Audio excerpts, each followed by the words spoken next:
It is a clean sweep for the Democrats in state and regional elections in 3 U.S. states, New York, New Jersey, and in the state of Virginia. And though it is certainly too early to predict a downfall for the United States' most unpopular Republican President Donald Trump, the 3 polls are being seen as a sign of things to come, at least at congressional polls next year.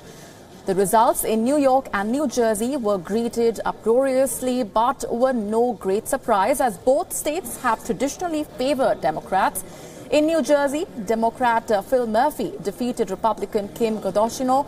Murphy is a former investment banker and ambassador to Germany, whose credentials seemed unlikely to appeal to New Jersey's working and middle classes. But the Democrat pushed to increase corporation taxes to fund tuition-free community college, more funds for schools, and tax credits for families' moves. That obviously found favor in the Garden State and the heart of the Big Apple. Well, it's never strayed too far or too often from its preference for Democrats, or at least for democratically minded Republicans. In this case, it was Democrat Mayor Bill de Blasio who not only won a second term but won it decisively, leading his opponents 62% to 32% when 49% of the districts had been counted. De Blasio, at 6'5", the tallest mayor New York has ever had, has campaigned to remove economic inequality in the big city and has been one of President Donald Trump's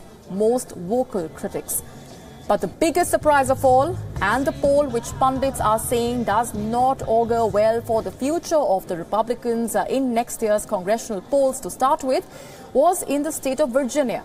It was a bitter race between the soft-spoken Democrat Ralph Northam and Republican Ed Gillespie, more so because Virginia is considered a purple state, one that has swung between both Republicans and Democrats, or where support for both is equally strong, leaving neither with an overwhelming majority. Despite a barrage of advertisements attacking him on touchy issues like immigration, Northam won and had a message to send to U.S. President Donald Trump in D.C. Take a listen in.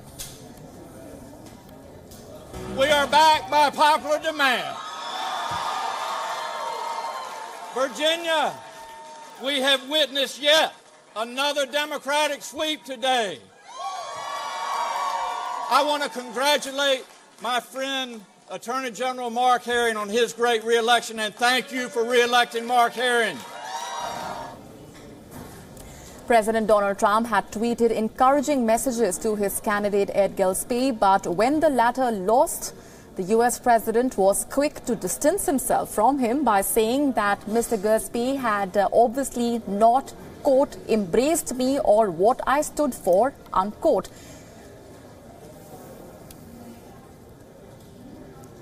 Let's go straight across now to our senior foreign editor, Padma Rao, joining us from the newsroom for more on this. A sign of things to come, definitely, Padma. Well, we don't really know, Molly, because ever since President Donald Trump won the presidential election and came to power, almost every single election, small and big, has acted or has been seen as a referendum on Mr. Trump's popularity and whether he will eventually make a second term or not. I think to that extent, these elections in New Jersey and New York and Virginia have once again played that role. And, Democrats have been, whose fortunes have been pretty they've not been doing very well in other minor elections. So this is the first major win. Now, mind you, New York and New Jersey, New York has always traditionally been a Democrat voting state and a city. It has had spells, I think, about 20 years under Republican mayors like Rudy Giuliani. But for Bill de Blasio to retain or to stay on a second term, this is being seen as a statement against President Trump's particularly immigration policies, because New York is the first point of touchdown for immigrants, and it has so any matters of immigration touch an emotional chord, strike an emotional chord in this part of the world. New Jersey, again, people were expecting the Republican candidate to win. He ran a pretty aggressive campaign. The Democrat candidate was a quieter one, and yet New Jersey, not only given its proximity to New York, but also because it has a very large middle class and labor class, a sizable number of voters from those classes, and they did, go for the Democrat candidates' announced policies of bettering their lot and improving their lot, as was indeed the case also in New York City. Also, the shifting of stance that we've seen towards GSP coming in from U.S. President Donald Trump, very interesting there, Padma. I'm sorry, Molly. Towards Northam, I beg your pardon. Could you repeat your question, please? The shifting of the stance that we've seen coming in from U.S. President Donald Trump towards Mr. Northam as well, Padma.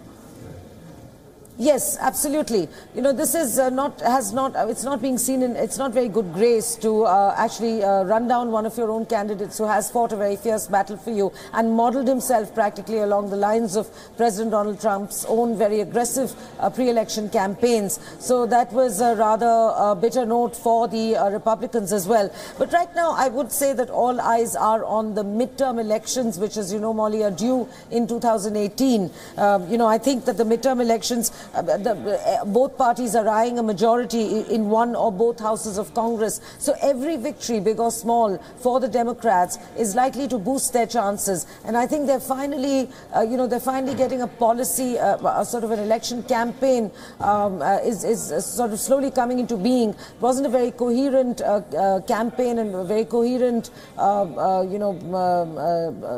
policy up to now. But I think they have purposely decided to target certain sore points with the American public, which indeed make President Trump the most unpopular Republican president in the history of the United States. So I think the Democrats are concertedly targeting those sore points and focusing on those in all their election campaigns, minor or major.